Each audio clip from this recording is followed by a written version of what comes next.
नमस्कार दोस्तों, मैं हूं अभिषेक और आप देख रहे हैं टारगेट करियर चैनल। अगर चैनल पर नए हो तो चैनल को कर लें सब्सक्राइब, बेल आइकन को प्रेस कर दें और अपने दोस्तों के साथ अवश्य शेयर करें। जैसा कि आपको पता होगा कि हमारे चैनल के माध्यम से मैथ के प्रीवियस ईयर के पेपर करवाए जा रहे हैं, हिंदी की भी क्लासेस जारी हैं। अगर आपको ये वीडियो अच्छा लगे तो वीडियो को शेयर अवश्य करें और वीडियो को एक लाइक ज़रूर कर दें, जिससे हमारा मोटिवेशन और अच्छा हो जाएगा। चलते हैं आज के टॉपिक पर। टॉपिक होगा हमारा मनोविज्ञान का। आज हम सीरीज़ लेकर के आए हैं पार्ट 5। इससे पहले की 4 सीरीज़ में आपके सामने ला चुका हूँ। ये 30-30 क्वेश्चन की सीरीज़ है। अगर आप क्वेश्चंस को नहीं देखे हैं अभी तक, डिस्क्रिप्शन में लिंक होगी, उस पर जा कर के देख सकते हैं आप। चलिए पहला क्वेश्चन देखेंगे। आज का पहला क्वेश्चन क्या रहेगा हमारे सामने। पहला क्वेश्चन है, एक अच्छा अध्यापक विद्यार्थियों के मध्य बढ़ावा देता है। ऑप्शन को पढ़ लेते हैं। पहला ऑप्शन क्या दिया है? प्रतियोगिता की भावना को, सहयोग की भावना को, प्रतिद्वंद्विता की भावना को, या तट स्थिरता की भावना को। देखिए, अब इसमें आपको निगेटिव थॉट को नहीं लेना है, ठीक है। प्रतियोगिता की भावना को क्या ले सकता है? नहीं, प्रतियोगिता नहीं कराई जाती है। अध्यापक नहीं सोचेगा कि विद्यार्थियों के बीच में प्रतियोगिता की भावना हो, ठीक है। प्रतिद्वंद्विता की भावना हो, नहीं हो सकता। ना ही तट स्थिरता की भावना होगा। ऑप्शन नंबर क्या होगा? ऑप्शन नंबर होगा सेकंड वाला करेक्ट। सहयोग की भावना, एक दूसरे की सहायता करने की भावना होनी चाहिए। अध्यापक हमेशा इसी चीज पर बल देता है। तो आपको पॉजिटिव रहना है, बच्चे के पॉजिटिव वे पर जाना है, नेगेटिव वे में नहीं जाना है। इस तरीके से क्वेश्चन को करेंगे, कभी गलत नहीं होगा। चलते हैं आगे, दूसरा क्वेश्चन देखते हैं। अगर वीडियो अच्छा लग रहा हो तो वीडियो को शेयर कर दीजिएगा अपने दोस्तों के साथ। दूसरा क्वेश्चन देखेंगे, निम्नलिखित में से किसका मिलान सही होगा? क्या सामाजिक विकास और वातावरण होगा? क्या संज्ञात्मक विकास परिपक्वता होगा? सामाजिक विकास और वातावरण तीनों होंगे, या संवेगात्मक विकास होगा और परिपक्वता होगा? शारीरिक विकास। देखिए, शारीरिक विकास ही जरूरी है केवल? क्या मानसिक विकास जरूरी नहीं है? क्या बौद्धिक विकास जरूरी नहीं है? क्या सामाजिक विकास जरूरी नहीं है? तो ये वाला ऑप्शन गलत हो जाएगा। क्या परिपक्वता जरूरी हो सकता है? परिपक्व तभी हो पाएगा जब शरीर, बुद्धि सभी चीज़ों से परिपक्व हो जाए, ठीक है। तो ये भी नहीं हो सकता केवल परिपक्व हो जाए, ऐसा भी नहीं कह सकते। क्या ऑप्शन नंबर तीसरा होगा? सामाजिक विकास। सामाजिक अलग है, सामाजिक तरीके से विकास अपने शरीर के हिसाब से, मानसिक रूप से, और वातावरण का बहुत असर पड़ता है बच्चे के ऊपर। तो ऑप्शन नंबर हमारा क्या होगा? ऑप्शन नंबर तीसरा ही करेक्ट होगा, क्योंकि सामाजिक विकास और वातावरण ये तीनों क्या है? ये एक बच्चे के लिए अनुकूल हैं, ठीक है। आगे बढ़ते हैं, अगला क्वेश्चन देखेंगे। अगला क्वेश्चन है हमारे सामने, मूल्यों के वर्गीकरण में सम्मिलित नहीं है। देखिएगा, नहीं लिखा है तो नेगेटिव ढूंढना है, कौन सा एक नहीं होगा, बाकी सब हो सकते हैं या होंगे। पहला क्या है? आध्यात्मिक मूल्य होता है, ये होता है, ठीक है। येन केन प्रकारेण धनार्जन का मूल्य। तीसरा है नैतिक मूल्य और चौथा है सांस्कृतिक मूल्य। तो सांस्कृतिक मूल्य भी होता है, नैतिक मूल्य भी होता है, आध्यात्मिक मूल्य भी होता है। क्या नहीं होता है पूछा गया है, तो येन केन प्रकारेण धनार्जन का मूल्य नहीं होता है। याद रखिएगा इसको, ये नेगेटिव है, इसको नहीं लेंगे, यही आपका करेक्ट आंसर होगा। चौथा क्वेश्चन देखेंगे। चौथा क्वेश्चन क्या है? बच्चों के सामाजिक विकास में डैश का विशेष महत्व होता है। किसका जो है बहुत ज़्यादा महत्व होगा? सामाजिक। सामाजिक का मतलब है जब बच्चा अपने दोस्तों के साथ खेलेगा, समाज के वर्गों के बच्चों के साथ जब मिलेगा तो क्या करेगा? किस चीज़ का महत्व दिखाई देगा? क्या बाल साहित्य का, दिनचर्या का, खेल का, या फिर संचार माध्यम का? देखिए, संचार माध्यम से तो बच्चा जानता ही नहीं है संचार माध्यम होता क्या है, ठीक है। दिनचर्या, उसको दिनचर्या से क्या लेना देना है? बाल साहित्य से भी कोई लेना देना नहीं है। बच्चा खेल के माध्यम से सामाजिक विकास में सबसे ज़्यादा महत्वपूर्ण बच्चे के लिए यही होगा। तो खेल आपका करेक्ट आंसर होगा, खेल, ठीक है। ऑप्शन खेल हो गया। आगे बढ़ते हैं। 5वां क्वेश्चन है, अगर आपने वीडियो को अभी तक लाइक नहीं किया है तो वीडियो को लाइक कर दें। आगे बढ़ते हैं। अगला क्वेश्चन है हमारे सामने, परिवार एक साधन है, अनौपचारिक है, औपचारिक है, गैर औपचारिक शिक्षा है या दूरस्थ शिक्षा होगा? तो इसका आंसर हो जाएगा अनौपचारिक शिक्षा। ठीक है, अनौपचारिक, ऑफिशियली नहीं होगा। ठीक है, परिवार एक ऑफिशियली नहीं होता है, अनौपचारिक होगा। जिस तरीके से हम घर पर जिस तरीके से वार्तालाप करते हैं अपने माता पिता के सामने, तो इस तरीके से अनौपचारिक शिक्षा हम बोल सकते हैं जो घर पर प्राप्त करते हैं। आगे बढ़ते हैं। अगला क्वेश्चन देखेंगे, निम्नलिखित में से कौन सा समाजीकरण का एक प्रमुख कारक है? परिवार होगा, कंप्यूटर होगा, आनुवांशिकता होगा या राजनीतिक दल होगा? तो इसका आंसर क्या जाएगा? इसका आंसर हो जाएगा परिवार। ठीक है, क्या हो जाएगा इसका आंसर? परिवार हो जाएगा। समाजीकरण का एक प्रमुख कारक कौन होगा? परिवार होगा। ठीक है, समाज से जोड़ने का कार्य। आगे बढ़ते हैं। अगला क्वेश्चन इसी से रिलेटेड है, समाजीकरण क्या है? सामाजिक मापदंड में परिवर्तन है, शिक्षक एवं पढ़ाए गए के बीच संबंध है, समाज के आधुनिकीकरण की प्रक्रिया है या समाज के मापदंड के साथ अनुकूलन है? इसका आंसर हो जाएगा समाज के मापदंड के साथ अनुकूलन। ठीक है, आंसर नंबर 4 हो जाएगा। अगला क्वेश्चन देखते हैं। वीडियो को अभी भी लाइक नहीं किया तो वीडियो को लाइक कर दें, अपने दोस्तों के साथ अवश्य शेयर कर दें और चैनल को सब्सक्राइब अवश्य कर लें। 8वां क्वेश्चन देखेंगे, समाजीकरण की प्रक्रिया में सम्मिलित नहीं है, क्या सम्मिलित नहीं होगा? मूल्यों और विश्वासों का अर्जन, आनुवांशिक संचरण, एक संस्कृति की रीतियों और मापदंडों को सीखना और कौशलों का अर्जन। तो क्या होना चाहिए? क्या नहीं है पूछा गया है। ठीक है, क्या नहीं होगा? मूल्यों और विश्वासों का अर्जन, मूल्यों और विश्वासों का अर्जन होगा, ये हो जाएगा। क्या नहीं होगा? आनुवांशिक संचरण नहीं होगा इसका आंसर, मतलब इसका आंसर क्या हो जाएगा? आनुवांशिक संचरण आंसर हो जाएगा। अगला क्वेश्चन देखेंगे, 9वां क्वेश्चन है, सामाजिक, क्या लिखा है? सामाजिक अधिगम आरंभ होता है, कब से होता है? अलगाव से होता है, भीड़ से होता है, संपर्क से होता है या दृश्य श्रव्य सामग्री से होता है? तो अलगाव का मतलब होता है अलग होना।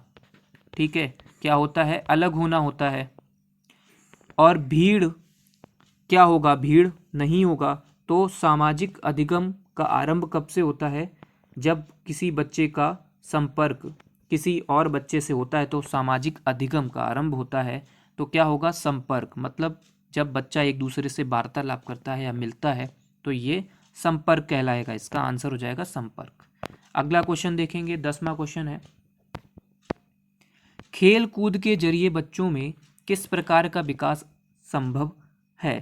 परस्पर सम्मान की भावना का, सहयोग और सामंजस्य की भावना का, सामाजिक गुण या इनमें से सभी? देखिए, परस्पर सम्मान की भावना, यस सही है ये। सहयोग और सामंजस्य की भावना, सहयोग और सामंजस्य जरूरी होता है। ठीक है, सामाजिक गुण ये भी होना चाहिए। तो इसका आंसर हो जाएगा ऑप्शन नंबर चौथा करेक्ट होगा, इनमें से सभी, ये सारे ही सही हैं। आगे बढ़ते हैं, 11वां क्वेश्चन देखते हैं। 11वां क्वेश्चन है, संस्कृति पर शिक्षा का क्या प्रभाव पड़ता है? संस्कृति मतलब जो हमारे कल्चर हैं उस पर शिक्षा का क्या प्रभाव पड़ता है? तो संस्कृति की निरंतरता को बनाए रखना, यस सही है ये। सांस्कृतिक की हस्तांतरण में सहायता करना, संस्कृति का परिष्करण करना और उपयुक्त में से सभी। तो इसका आंसर भी जाएगा उपयुक्त सभी, ये सारे ही सही हैं। ठीक है, वीडियो अगर अच्छा लग रहा हो तो वीडियो को लाइक कर दें, दोस्तों के साथ शेयर अवश्य कर दें। अगले क्वेश्चन की तरफ बढ़ेंगे। अगला क्वेश्चन बहुत ध्यान से पढ़िएगा। मध्याह्न भोजन के दौरान उच्च जाति के विद्यार्थी निम्न जाति के विद्यार्थियों के साथ एक पंक्ति में भोजन करने से इनकार करते हैं, आप क्या करेंगे? आप टीचर के नाते क्या कर सकते हैं? तो ऑप्शन पढ़ते हैं, आप पृथक बैठक व्यवस्था करने हेतु सहमत हो जाएंगे। क्या अलग अलग बैठाने के लिए सहमत हो जाएंगे आप उच्चाधिकारियों से निर्देशन प्राप्त करेंगे, आप विद्यार्थियों को एक साथ बैठकर भोजन करने के लिए सहमत करेंगे, या आप विद्यार्थियों से में भोजन पकाना, मध्याह्न भोजन को पकाना ही बंद कर देंगे, तो ऐसा तो नहीं हो सकता। ठीक है, पहला वाला नहीं होगा। क्या नहीं हो सकता, क्या होगा? आपको टीचर के नाते आपको ध्यान रखना पड़ेगा कि तीसरा जो करेक्ट आंसर है, तीसरा ऑप्शन सही होगा कि आप विद्यार्थियों को एक साथ बैठा करके भोजन के लिए सहमत करेंगे, चाहे फिर वो निम्न जाति का हो या उच्च जाति का हो। आपको क्या करना है, टीचर के नाते आप सभी बच्चों को एक साथ बैठाल करके भोजन कराने के लिए सहमति करेंगे। ठीक है, आगे बढ़ते हैं। 13वां क्वेश्चन देखते हैं।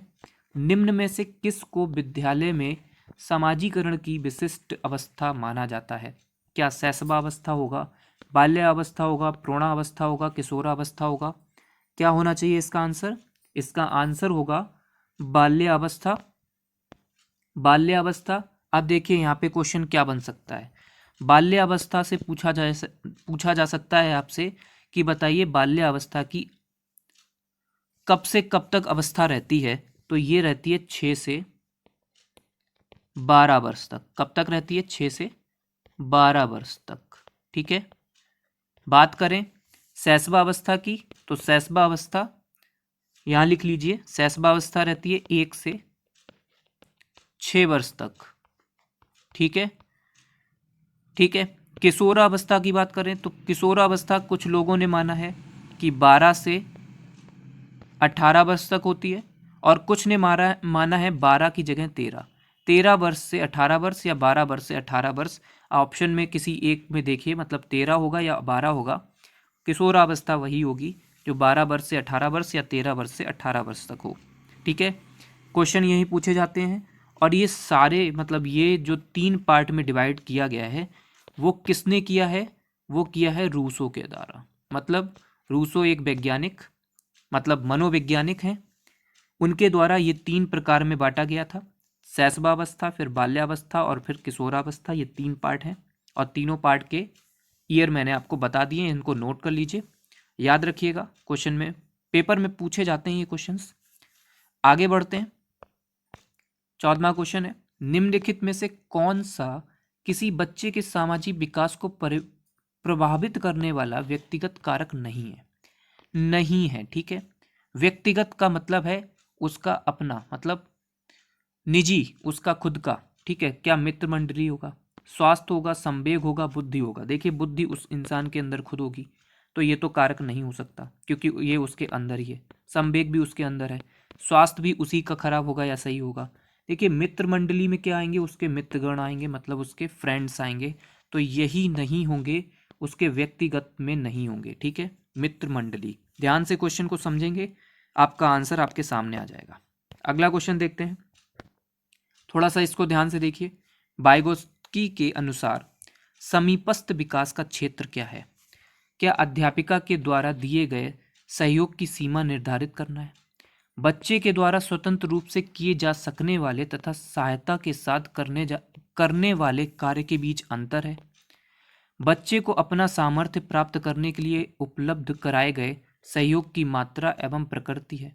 या बच्ची अपने आप क्या कर सकती है, इसका आंकलन नहीं किया जा सकता? क्या हो सकता है इसका आंसर? बताइए जरा, क्या होगा इसका आंसर? ऑप्शन नंबर इसमें बी होगा। बच्चे के द्वारा स्वतंत्र रूप से किए जा सकने वाले तथा सहायता के साथ करने वाले कार्य के बीच अंतर, यही वाइगोत्स्की के समीपस्थ विकास का क्षेत्र होगा। ठीक है, किसके किसके बीच के अंतर की बात की गई है? बच्चे के द्वारा स्वतंत्र रूप से किए जा सकने वाले कार्य और सहायता के साथ किए जा सकने वाले कार्य के बीच अंतर। ठीक है, याद रखिएगा। अगला क्वेश्चन देखते हैं। अब बहुत इंपॉर्टेंट क्वेश्चंस की सीरीज है ये, बहुत ध्यान से देखिएगा। दोस्तों के साथ शेयर अवश्य कर दीजिए, चैनल को सब्सक्राइब कर दीजिएगा, वीडियो को लाइक कर दीजिएगा। आगे बढ़ते हैं। राष्ट्रीय शिक्षा नीति 1986 के अनुसार शिक्षा पर निवेश कुल राष्ट्रीय उत्पादन का प्रतिशत होना चाहिए। क्या 6% होगा, 10% होगा, 4% होगा या 3% होगा? क्या होगा इसका आंसर? इसका आंसर हो जाएगा ऑप्शन नंबर पहला। ठीक है, 6%। क्या होगा? 6%। राष्ट्रीय शिक्षा नीति 1986 के अनुसार शिक्षा पर निवेश कुल राष्ट्रीय उत्पादन का कितना प्रतिशत होगा? 6% होगा। आगे बढ़ते हैं। देखिए बहुत इंपॉर्टेंट क्वेश्चन है, ये पेपर में पूछा गया था। ऑपरेशन ब्लैकबोर्ड परिणाम था, कई बार पूछा गया है सी टेट के पेपर में, यूपी टेट के पेपर में कई बार ये क्वेश्चन रिपीट होते हैं और ये रिपीटेड क्वेश्चंस बहुत इंपॉर्टेंट होते हैं। ये कई बार पूछे भी जाते हैं और हो सकता है अगले ही पेपर में आपके सी टेट और यूपी टेट के पेपर में पूछ भी लिए जाएं। कोठारी आयोग होगा क्या? राष्ट्रीय पाठ्यक्रम रचना 2005 होगा। राष्ट्रीय शैक्षिक योजना 1986 होगा या राष्ट्रीय पाठ्यक्रम रचना 2000 होगा? क्या होगा इसका आंसर? इसका आंसर जाएगा राष्ट्रीय शैक्षिक योजना 1986 के अंतर्गत जो की गई थी, पीछे वाले क्वेश्चन में देखा था, उसी के अकॉर्डिंग ऑपरेशन ब्लैकबोर्ड को इसके अंदर शामिल किया गया था। आगे बढ़ते हैं, 18वां क्वेश्चन देखेंगे। बाल मनोविज्ञान के आधार पर कौन सा कथन सर्वोत्तम है? सर्वोत्तम मतलब सबसे अच्छा है। सारे बच्चे एक जैसे होते हैं, प्रत्येक बच्चा विशिष्ट होता है, कुछ बच्चे विशिष्ट होते हैं, कुछ बच्चे एक जैसे होते हैं। ये पिछली भी आपकी पार्ट में एक क्वेश्चन ऐसा आया था। अब ये रिपीटेड क्वेश्चन है, क्योंकि ये रिपीट क्वेश्चन है, इसको मैंने साथ में रखा है, इसको इम्पोर्टेंट लिख लीजिए क्योंकि ऐसे क्वेश्चन कई बार पूछे जाते हैं। और सर्वोत्तम पूछा गया है, सर्वोत्तम ऐसे क्वेश्चन पूछे जाते हैं क्यों? क्योंकि ये थोड़ा सा आपको दिमाग में घुमाने का काम करते हैं, मतलब ये आपको थोड़ा सोचने पे मजबूर कर देंगे क्या आंसर हो सकता है इसका, कितना अच्छा सटीक आंसर जो कौन सा लग सकता है इनमें से। है तो सारे सही, हो सकता है सारे सही हो और उनमें से एक को छांटना है, वो ज़्यादा अच्छा, ज़्यादा ठीक लगेगा। तो इसका आंसर क्या हो जाएगा? देखिए इसका आंसर जाएगा ऑप्शन नंबर बी पर। प्रत्येक बच्चा एक विशिष्ट कार्य करता है या विशिष्ट उसके अंदर गुण होते हैं। ठीक है, याद रखिएगा। आगे बढ़ते हैं, 19वां क्वेश्चन देखते हैं। 19वां क्वेश्चन है, बेसिक शिक्षा हेतु महात्मा गांधी ने किस पाठ्यक्रम पर बल दिया है? देखिए ये भी क्वेश्चन रिपीटेड है। महात्मा गांधी के अनुसार किस पाठ्यक्रम पर बल दिया गया था? ये मैंने उस वीडियो में बताया था, इसमें भी बताऊंगा। तब तक के लिए आप बताइए क्या हो सकता है? क्या नृत्य कला होगा, हस्तकला होगा, पुस्तक कला केंद्रित होगा या संगीत कला केंद्र होगा या केंद्रित होगा? तो इसका आंसर जाएगा ऑप्शन नंबर बी पर, हस्तकला केंद्रित। जो हाथों से कोई चीज़ें हम लोग बनाते हैं उस पर महात्मा गांधी जो है ज़्यादा बल दिया करते थे, इसीलिए उन्होंने चरखा भी बनाया था, जिसपे जो है आपको कहानी स्टोरी याद होगी। तो इस तरीके से आप याद रखिएगा, हस्तकला केंद्रित पर बहुत ज़्यादा बल दिया करते थे महात्मा गांधी जी। आगे बढ़ते हैं, 20वां क्वेश्चन देखते हैं। विवेचनात्मक शिक्षा शास्त्र का यह दृढ़ विश्वास है कि एक शिक्षक को हमेशा कक्ष के अनुदेशन का नेतृत्व करना चाहिए, शिक्षार्थी को स्वतंत्र रूप से तर्कण नहीं करना चाहिए, बच्चे स्कूल से बाहर क्या सीखते हैं यह अप्रासंगिक है, या शिक्षार्थियों के अनुभव और प्रत्यक्षण महत्वपूर्ण होते हैं। तो क्या आंसर होगा इसका? क्या हो जाएगा इसका आंसर?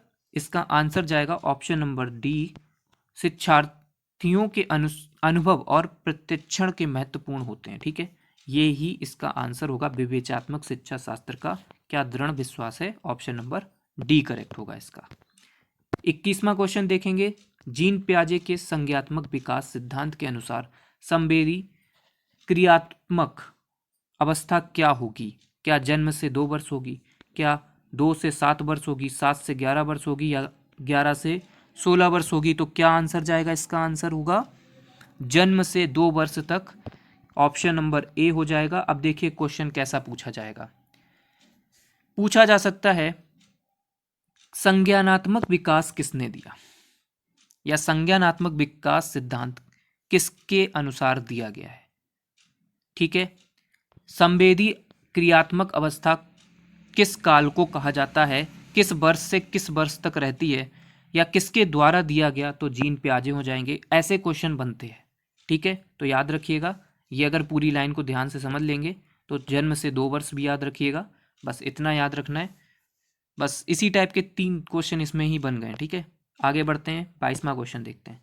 लॉरेंस कोहलरबर्ग विकास के क्षेत्र में शोध के लिए जाने जाते हैं। किस शोध के लिए जाने जाते हैं? क्या संज्ञानात्मक होगा, शारीरिक होगा, नैतिक होगा या गामक होगा? क्या होगा बताइए जरा, क्या हो सकता है इसका आंसर? इसका आंसर जाएगा नैतिक। ठीक है, क्या आंसर होगा? नैतिक आंसर हो जाएगा इसका। अगला क्वेश्चन देखते हैं। जल्दी जल्दी इस सीरीज़ को भी ख़त्म करेंगे। अगली सीरीज़ भी 1-2 दिन के अंदर आ जाएगी। यूपी टेट का पेपर 2022 का 23 जनवरी को होने वाला है। कम टाइम बचा है, इसलिए आप अच्छे से तैयारी करिए। बढ़ते हैं आगे। 23वां क्वेश्चन देखते हैं। शिक्षा का अति महत्वपूर्ण उद्देश्य क्या होगा? आजीविका कमाना, बच्चे का सर्वांगीण विकास, पढ़ना और लिखना सिखाना, या बौद्धिक विकास। देखिए, बौद्धिक विकास केवल इनफ है, इनफ मतलब इनफ ही है, ज़्यादा इससे ज़्यादा भी देखना चाहिए। पढ़ना लिखना, केवल पढ़ना ही लिखना हो सकता है क्या? क्या शारीरिक विकास नहीं होगा इसमें? क्या बुद्धि का ही विकास ठीक है? आजीविका कमाना, क्या केवल पैसे कमाने से ही शिक्षा हो जाती है? नहीं, बच्चे का सर्वांगीण विकास होना जरूरी है। इसका आंसर होगा बच्चे का सर्वांगीण विकास, मतलब सभी तरीके से विकास होना जरूरी है। 24वां क्वेश्चन देखते हैं। वर्तमान समय में शिक्षक की भूमिका क्या है? क्या केवल ज्ञान देने से लेकर के? क्या सुगमकर्ता की है, मित्र की है, या प्रबंधक की है? क्या केवल प्रबंधक का काम करता है टीचर? क्या केवल ज्ञान देने का काम करता है, या स्टूडेंट का मित्र होता है, या सुगमकर्ता होगा? सुगमकर्ता कौन सा क्या कहलाता है? सुगमकर्ता होते हैं जो सरल तरीके से बच्चों को सरल भाषा में समझा सकें। ठीक है, तो इसका आंसर होगा ऑप्शन नंबर बी ही, सुगमकर्ता की। तो शिक्षक का वर्तमान में क्या भूमिका होती है? वर्तमान में ये भूमिका है कि बच्चे को किस तरीके से सरल भाषा में समझाया जा सके, जिससे वो बेहतर तरीके से समझ में आए, चाहे वो खेल के माध्यम से हो, चाहे चित्र के माध्यम से हो, या किसी भी माध्यम से हो, उसको समझ में आना चाहिए। ठीक है, आगे बढ़ते हैं। 25वां क्वेश्चन देखेंगे। शिक्षण के आधार पर उनके कितने चर हैं? चर पूछ लिए गए हैं, ये पूछा जाता है, ये क्वेश्चन इंपॉर्टेंट लिख लीजिए। ये भी पूछा गया कई बार पेपर में, कितने चर होते हैं? क्या 1 होगा, 2 होगा, 3 होंगे, या 4 होंगे? तो इसका आंसर क्या होगा? इसका आंसर हो जाएगा 3 चर होते हैं शिक्षण के आधार पर। अगला क्वेश्चन है हमारे सामने 26वां। एनसीटीई का पूर्ण रूप क्या होगा? पहला ऑप्शन है National Council of Technical education, National curriculum technical education, National Council for teacher Education, या National curriculum for teacher education. क्या होना चाहिए इसका आंसर? इसका आंसर हो जाएगा National Council for teacher Education. इसको आप दिमाग में रखिएगा, National Council for teacher Education इसका करेक्ट आंसर होगा। ठीक है, आगे बढ़ते हैं। 27वां क्वेश्चन देखेंगे, बहुत ही जल्दी देखिए और बहुत ही जल्दी वीडियो को लाइक भी कर दीजिए। ठीक है, आगे बढ़ते हैं। बाल केंद्रित शिक्षा का समर्थन निम्नलिखित में से किस विचारक द्वारा किया गया? चार्ल्स डार्विन होंगे, B.F. स्किनर होंगे, जॉन ड्यूबी होंगे, या एरिक्सन होंगे? क्या होगा इसका आंसर? देखिए, बाल केंद्रित शिक्षा की बात की जा रही है और इनका समर्थन, मतलब बाल केंद्रित शिक्षा का समर्थन हमेशा जिस विचारक ने किया वो थे जॉन ड्यूबी। क्या थे, क्या नाम था उनका? जॉन ड्यूबी। ये एक मनोवैज्ञानिक हैं जो कि बाल केंद्रित शिक्षा का समर्थन करते थे। ठीक है, याद रखिएगा। अगला क्वेश्चन है हमारे सामने। पाठ्यक्रम होना चाहिए, कैसा होना चाहिए? छात्र केंद्रित होना चाहिए, विद्यालय केंद्रित होना चाहिए, शिक्षक केंद्रित होना चाहिए, इनमें से कोई नहीं? क्या होगा? इनमें से कोई नहीं, तो काट ही दीजिए। ठीक है, शिक्षक केंद्रित, क्या शिक्षक के हिसाब से होना चाहिए? शिक्षक का मन जो होगा वो फिर उस तरीके से पढ़ाएगा, ये भी नहीं हो सकता। विद्यालय के अनुसार भी नहीं हो सकता। तो जिस तरीके से बच्चे को समझ में आएगा उसी तरीके से पाठ्यक्रम को रखा जाएगा। अगर फर्स्ट क्लास का है बच्चा तो फर्स्ट क्लास की किताबों को किस तरीके से उसके सामने रखा जाए और कैसे क्वेश्चन उससे पूछे जाएंगे, तो बच्चे की IQ लेवल पर बेस्ड क्वेश्चंस को ही पूछा जा सकता है। ठीक है, तो इसका आंसर होगा छात्र केंद्रित। ठीक है, इस टाइम पर भी छात्र केंद्रित पाठ्यक्रम चल रहा है, ऐसा क्वेश्चन पूछा गया था अभी के पेपर में। ठीक है, 29वां क्वेश्चन है। भावात्मक एकता समिति के अध्यक्ष कौन थे? भावात्मक एकता समिति के कौन अध्यक्ष थे? क्या बाल गंगाधर तिलक थे, डॉक्टर संपूर्णानंद थे, सुमित्रा नंदन पंत थे, या इनमें से कोई नहीं? तो इसका आंसर होगा डॉक्टर संपूर्णानंद। क्या थे? भावात्मक एकता समिति के अध्यक्ष बने थे ये। ठीक है, अगला लास्ट क्वेश्चन देखेंगे। लास्ट क्वेश्चन से पहले मैं विनती करना चाहता हूँ, अगर चैनल को सब्सक्राइब नहीं किया है तो प्लीज़ सब्सक्राइब कर लें हमारे यूट्यूब चैनल को और अपने दोस्तों के साथ अवश्य शेयर कर दें। अगली सीरीज़ जो छठी सीरीज़ होगी, इसकी छठा पार्ट होगा इसका, कल परसों के अंदर जल्दी से आ जाएगा। और लास्ट क्वेश्चन की तरफ बढ़ते हैं। 30वां क्वेश्चन देखेंगे, ये अंतिम प्रश्न है हमारा, और अंतिम प्रश्न के बाद नई सीरीज की तरफ बढ़ेंगे हम लोग। इसके बाद छठी सीरीज आएगी, उस सीरीज को भी जरूर देखें। और पिछली सीरीज को अगर अभी तक नहीं देखा है तो डिस्क्रिप्शन में जाइए, और डिस्क्रिप्शन में इसकी मनोविज्ञान की सीरीज भी पड़ी हुई है, आपकी मैथ की सीरीज भी हैं, हिंदी की सीरीज भी हैं। ठीक है, आपको कई टाइप के क्वेश्चंस मिलेंगे वहाँ पे, पेपर में आने वाले क्वेश्चंस ही हम करा रहे हैं। तो आज का लास्ट क्वेश्चन देखेंगे, राष्ट्रीय साक्षरता मिशन की शुरुआत हुई थी, कब हुई थी? सन 1988 से, 1980 में, या 1992 में, या 1991 में? तो इसका करेक्ट आंसर क्या होगा? इसका करेक्ट आंसर होगा 1988 ईस्वी में। ठीक है, आशा करता हूँ आपको वीडियो पसंद आया होगा। वीडियो को लाइक कर दीजिएगा, अपने दोस्तों के साथ शेयर कर दीजिएगा। मिलते हैं अगली वीडियो में।